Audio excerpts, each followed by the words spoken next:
Hello everyone, आपका स्वागत है एमसीक्यू विद दिग्विजय के चैनल में। यहाँ पर हम प्रश्नों के माध्यम से टॉपिक को कवर करेंगे। आज का हमारा जो पहला क्वेश्चन है, संविधान के अनुसार मुख्यमंत्री किया जाता है।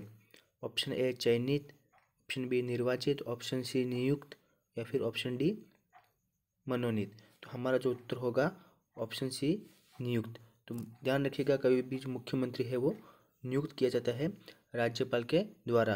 अनुच्छेद 164 के तहत अनुच्छेद 164 के तहत मुख्यमंत्री को नियुक्त किया जाता है। और नियुक्त कौन करेगा? राज्यपाल करेगा। हम अगले प्रश्न की तरफ बढ़ते हैं। कोणार्क का सूर्य मंदिर कहाँ स्थित है? कोणार्क का सूर्य मंदिर कहाँ स्थित है? तो कोणार्क का सूर्य मंदिर स्थित कहाँ है? याद रखिएगा, कोणार्क का सूर्य मंदिर उड़ीसा में स्थित है। और तेलंगाना में स्थित नहीं है, केरल में भी नहीं है और तमिलनाडु में भी नहीं है। ठीक है, इसे ही हम ब्लैक पेंगोडा बोलते हैं। क्या बोलते हैं? ब्लैक पेंगोडा। याद रखिएगा, ब्लैक पेंगोडा मंदिर कहा जाता है। ठीक है, इसका निर्माण किसने करवाया था? नरसिंह वर्मन ने करवाया था। नरसिंह वर्मन प्रथम ने करवाया था। याद रखिएगा, नरसिंह वर्मन प्रथम ने करवाया था। इस ऑप्शन का ये ऑप्शन इसमें राइट होगा। अगले प्रश्न की तरफ हम बढ़ते हैं। राजस्थान में पहली बार राष्ट्रपति शासन किस राज्यपाल के काल में लगाया गया? राजस्थान में पहली बार राष्ट्रपति शासन किस राज्यपाल के काल में लगाया गया? हुकुम सिंह, जोगिंदर सिंह, संपूर्णानंद या फिर रघुकुल तिलक। तो इसका उत्तर होगा संपूर्णानंद। संपूर्णानंद के समय राष्ट्रपति शासन पहली बार लगाया गया था, जब संपूर्णानंद राज्यपाल थे।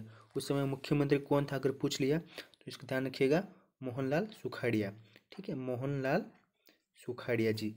ठीक है, मोहनलाल सुखाड़िया जी उस समय क्या थे? मुख्यमंत्री थे। और राज्यपाल पूछे तो संपूर्णानंद। ठीक है, अगले क्वेश्चन की तरफ बढ़ते हैं। राजस्थान सेवा संघ की स्थापना किसने की? राजस्थान सेवा संघ की स्थापना किसने की?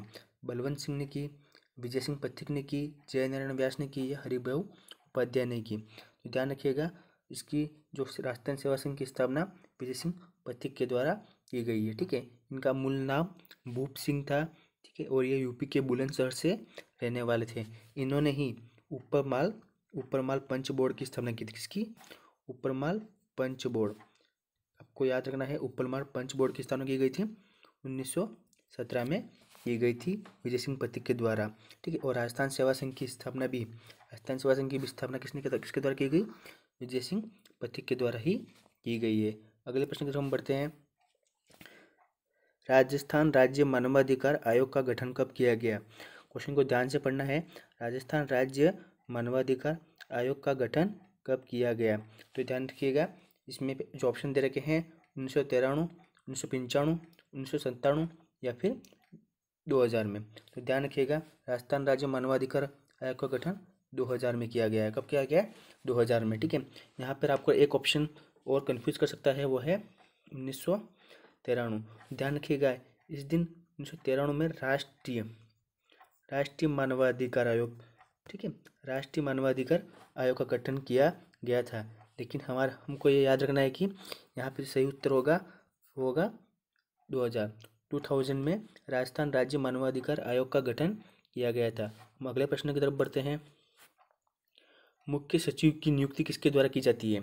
मुख्य सचिव की नियुक्ति किसके द्वारा की जाती है? राज्यपाल के द्वारा, राष्ट्रपति के द्वारा, मुख्यमंत्री के द्वारा या फिर प्रधानमंत्री? तो मुख्य सचिव की नियुक्ति की जाती है जो मुख्यमंत्री द्वारा की जाती है। ठीक है, ध्यान रखिएगा, इसमें आपको राज्यपाल नहीं करना है, राष्ट्रपति भी नहीं करना है और प्रधानमंत्री भी नहीं करना है। मुख्य सचिव का काम क्या होता है कि ये सभी प्रशासनिक अधिकारियों का मुख्य होता है तथा मुख्यमंत्री को परामर्श या सुझाव देने का कार्य रहता है इसका। अगले प्रश्न की तरफ हम बढ़ते हैं। ग्राम पंचायत की बैठक कितने दिनों में आहूत की जाती है? ग्राम पंचायत की बैठक कितने दिनों में आहूत की जाती है? 15 दिनों में, 30 दिनों में, 45 दिनों में या फिर 60 दिनों में? तो इसका उत्तर होगा 15 दिनों में। 15 दिनों में एक बैठक आहूत की जाती है। अगर एक महीने में पूछे, अर्थात 30 दिन में पूछे तो 2 बैठक। ठीक है, प्रश्न घुमा फिरा के भी पूछ सकता है, तो एक महीने के हिसाब से पूछे तो 2 बैठक ग्राम पंचायत की आहूत की जाएंगी। अगले प्रश्न की तरफ बढ़ते हैं। राजस्थान के प्रथम महाधिवक्ता कौन थे? राजस्थान के प्रथम महाधिवक्ता कौन थे? ठीक है, महाधिवक्ता कौन होते हैं सबसे पहले तो ये जानना जरूरी है। ये ठीक है, राज्य का मुख्य विधि अधिकारी होता है, मुख्य विधि अधिकारी। ठीक है, मुख्य विधि अधिकारी होता है महाधिवक्ता। ठीक है, तो इसने पूछा है कि प्रथम महाधिवक्ता कौन थे? जी.सी. कासलीवाल, सत्येंद्र कुमार गुप्ता, जगमोहन सक्सेना या फिर राजेश चौधरी। तो आपका इसका सही उत्तर होगा वो होगा जी.सी. कासलीवाल। जी.सी. कासलीवाल राजस्थान के प्रथम महाधिवक्ता थे। वर्तमान में कौन है? तो एम.एस. सिंघवी जी। एम.एस. सिंघवी जी वर्तमान में कौन है? महाधिवक्ता हैं। तो आपको याद रखना है, वर्तमान वाला भी याद रखना है और प्रथम महाधिवक्ता कौन थे वो भी आपको याद रखना है। अगले प्रश्न की तरफ हम बढ़ते हैं। किस समाचार पत्र में नीमूचणा हत्याकांड की तुलना जलियांवाला बाग हत्याकांड से की गई थी? ठीक है, तो किस समाचार पत्र में नीमूचणा हत्याकांड की तुलना जलियांवाला बाग हत्याकांड से की गई थी? प्रताप में, तरुण राजस्थान में, रियासत में या फिर नवभारत में? तो रियासत नामक समाचार पत्र में नीमूचणा हत्याकांड की तुलना जलियांवाला बाग हत्याकांड से की गई थी। तो जो नीमूचणा हत्याकांड है वो कहाँ पे हुआ था? वो हुआ था अलवर में हुआ था, आपको ये याद रखना है। अगले प्रश्न की तरफ हम बढ़ते हैं। हिंदी के पश्चात कौन सी भाषा भारत में सबसे अधिक बोली जाती है? हिंदी के पश्चात कौन सी भाषा भारत में सबसे अधिक बोली जाती है? बंगाली, तेलुगु, तमिल, मराठी? इसका उत्तर होगा बंगाली। बंगाली हिंदी के पश्चात सर्वाधिक बोली जाने वाली भाषा है। अगले प्रश्न में बढ़ते हैं। भारतीय लोक कला मंडल कहाँ स्थित है? भारतीय लोक कला मंडल कहाँ स्थित है? उदयपुर, जयपुर, जोधपुर या बीकानेर? तो भारतीय लोक कला मंडल उदयपुर में स्थित है। ठीक है, आपको ये पता रखना है। अगले प्रश्न में बढ़ते हैं। वृहद राजस्थान के प्रमुख महाराज प्रमुख किससे बनाया गया था? यह प्रश्न राजस्थान के एकीकरण से आया हुआ है। राजस्थान के एकीकरण जो 7 चरणों में हुआ था, तो इसमें पूछा गया है कि बृहद राजस्थान के महाराज प्रमुख किससे बनाया गया? महाराज सवाई मानसिंह को, कोटा महाराणा भीम सिंह को, महाराणा भूपाल सिंह को या फिर हनुवंत सिंह को? इसका जो उत्तर होगा महाराणा भूपाल सिंह। आपको ये ऊपर के तीनों ऑप्शन काट देने हैं, महाराणा भूपाल सिंह इसका सही उत्तर है। अगले प्रश्न की तरफ बढ़ते हैं। बीकानेर के किस शासक ने मालदेव के विरुद्ध सहायता पाने के लिए अपने मंत्री नगराज को शेरशाह के पास भेजा? क्वेश्चन लंबा है, ध्यान से पढ़ना है। तो इसका ऑप्शन है कल्याणमल, लूणकरण, राव जेसी या सरदार सिंह? तो इसका उत्तर होगा राव जेसी। राव जेसी को शेरशाह के पास भेजा गया था। ठीक है, तो हम अगले प्रश्न की तरफ बढ़ते हैं। जागती ज्योत नामक मासिक पत्रिका निम्न में से किस संस्थान द्वारा प्रकाशित होती है?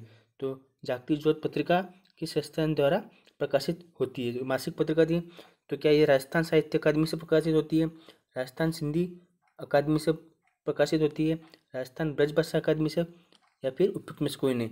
इसका उत्तर होगा उपयुक्त में से कोई नहीं, क्योंकि यह यहाँ से प्रकाशित नहीं होती है। ठीक है, ये बीकानेर के साहित्य अकादमी से प्रकाशित होती है। अगले क्वेश्चन की तरफ बढ़ते हैं।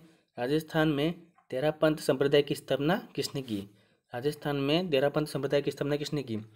जीनसेन जी ने, श्रमणनाथ जी ने, भिक्षु स्वामी ने या आचार्य तुलसी ने? तो इसका उत्तर होगा भिक्षु स्वामी ने।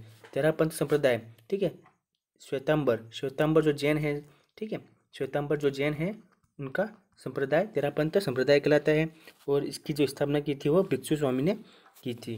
ठीक है, राजस्थान के एकीकरण के तहत सबसे अंतिम समय में सम्मिलित होने वाला क्षेत्र कौन सा था? ठीक है, तो क्या करौली था, बीकानेर था, अजमेर मेरवाड़ा था या फिर उदयपुर था? तो इसका जो अंतिम समय में जो सम्मिलित होने वाला क्षेत्र था वो था अजमेर मेरवाड़ा। अजमेर मेरवाड़ा केंद्र शासित क्षेत्र था। ठीक है,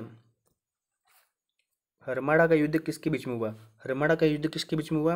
अकबर प्रताप के बीच में, जहांगीर व अमर सिंह के मध्य, उदय सिंह व शेरशाह के मध्य, या फिर हाजी का व उदय सिंह के मध्य? ये बहुत अच्छा क्वेश्चन है, इसमें याद रखिएगा। हरमाड़ा का युद्ध हाजी का व उदय सिंह के मध्य हुआ था। ऑप्शन नंबर डी यहाँ पे सही उत्तर है इसका। जालोर के चौहान वंश का संस्थापक कौन था? जालोर के चौहान वंश का संस्थापक कौन था? कानड़ देव, कीर्तिपाल, गोविंद देव या फिर हम्मीर? तो जालोर के चौहान वंश का संस्थापक याद रखिएगा कीर्तिपाल था। कौन था? कीर्तिपाल था। ऑप्शन नंबर बी यहाँ पे सही उत्तर है इसका। कुंवर प्रताप सिंह को अंग्रेज सरकार ने किस षड्यंत्र के संदर्भ में गिरफ्तार किया था? दिल्ली षड्यंत्र, बनारस षड्यंत्र, मेरठ षड्यंत्र या फिर अलीपुर षड्यंत्र? तो आपको इसका उत्तर होगा डी मतलब अलीपुर षड्यंत्र के तहत प्रताप सिंह को गिरफ्तार किया गया था। प्रताप सिंह रास बिहारी बोस के प्रमुख सहयोगी थे। मेवाड़ पुकार किस आंदोलन से संबंधित है? एकी आंदोलन, असहयोग आंदोलन, दुधवा खारा आंदोलन या फिर बरौड़ किसान आंदोलन? इसका उत्तर होगा एकी आंदोलन। एकी आंदोलन जिसको चलाया था मोतीलाल तेजावत ने, ठीक है। उनको बीलो का बाबूजी बोलते हैं। 21 सूत्रीय मांग भी रखी थी उन्होंने। क्या रखी थी? 21 सूत्रीय मांग भी रखी थी। अगले प्रश्न क्रम बढ़ते हैं। राजस्थान के किस दुर्ग को जमीन का जेवर बोलते हैं? राजस्थान के किस दुर्ग को जमीन का जेवर बोलते हैं? तो जूनागढ़ दुर्ग को। किसको बोलते हैं? जूनागढ़ दुर्ग को बोलते हैं। अगले प्रश्न की तरफ हम बढ़ते हैं। बिंदोरी नृत्य किस क्षेत्र का प्रसिद्ध लोक नृत्य है? जैसलमेर का, जालोर का, झालावाड़ का या फिर जोधपुर का? तो बिंदोरी नृत्य झालावाड़ का प्रसिद्ध नृत्य है, ठीक है। जैसलमेर का प्रसिद्ध लोक नाट्य है रम्मत, ठीक है। लोक नाट्य पूछे तो रम्मत आपको याद रखना है, और बिंदोरी नृत्य के बारे में पूछे तो झालावाड़ आपको याद रखना है। अगले प्रश्न की तरफ बढ़ते हैं हम। अकबर का मैगजीन दुर्ग स्थित है, ठीक है। अकबर ने एक दुर्ग बनाया था, एक किला बनाया था, तो वो कहाँ पर स्थित है? अजमेर में, जोधपुर में, पाली में या डूंगरपुर में? तो वो अजमेर में। कहाँ पर? अजमेर में। गरासिया जनजाति में किसी व्यक्ति की मृत्यु पर जिस स्मारक का निर्माण होता है वह है, ठीक है, वह क्या है? हुर्रे, चौक, हेलरू या गेंटी? तो उसको बोलते हैं हुर्रे बोलते हैं। क्या बोलते हैं? हुर्रे, ठीक है। अगले प्रश्न की तरफ बढ़ते हैं हम। नेजा क्या है? नेजा है देवता का चढ़ावा, मंदिर का गर्भगृह, रामदेव जी की पचरंगी पताका या तलवार? तो नेजा क्या है? रामदेव जी की पचरंगी पताका, या इसको बोल सकते हैं हम ध्वजा, ठीक है। 5 रंगी ये। मोरचंग है वाद्य यंत्र, चित्रशैली, नृत्य शैली या गायन शैली? तो मोरचंग वाद्य यंत्र है। ऑप्शन नंबर ए सही उत्तर है इसका। तिमनिया, ठीक है, तिमनिया पहना जाता है महिलाओं द्वारा ललाट पर, पुरुषों द्वारा हाथ पर, महिलाओं द्वारा गले में, पुरुषों द्वारा बाजू पर? तो आपको याद रखना है कि ये महिलाओं द्वारा गले में पहना जाता है। कहाँ पहना जाता है? गले में। ऑप्शन नंबर सी इसका सही उत्तर होगा। निम्न में से कौन सी वेशभूषा भील पुरुषों की नहीं है? यहाँ पे ध्यान रखना है, पुरुषों की नहीं है, ऐसा पूछा गया है। फेंटा, पोत्या, फालू या कछाबू? जो कछाबू है वो पुरुषों की नहीं है, महिलाओं की है, आपको ये ध्यान रखना है। संत पीपा किस जिले के क्षत्रिय परिवार में पैदा हुए? संत पीपा किस जिले के क्षत्रिय परिवार में पैदा हुए? तो क्या वो झालावाड़, बीकानेर, बाड़मेर या जैसलमेर? ठीक है, तो आपको इसका उत्तर होगा संत पीपा झालावाड़, ठीक है। संत पीपा झालावाड़ के क्षत्रिय परिवार में पैदा हुए, ठीक है।